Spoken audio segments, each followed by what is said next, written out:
So you want to get a curb like that high, just so your peg kind of rests on it, and your wheels kind of just up like that.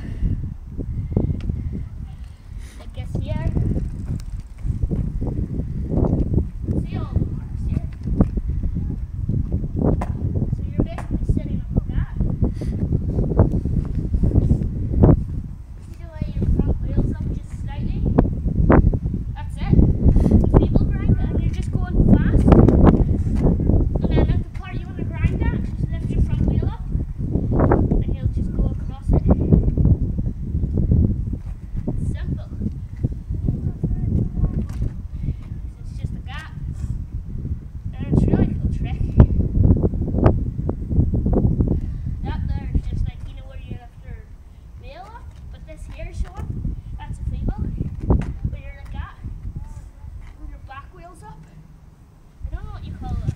This here one. You know where you're like that. But I know that's a feeble. So I'll show you again.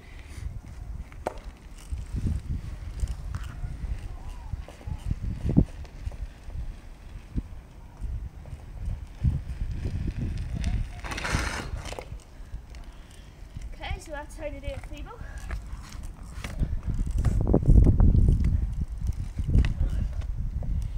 See you guys next time for another BMX video, which will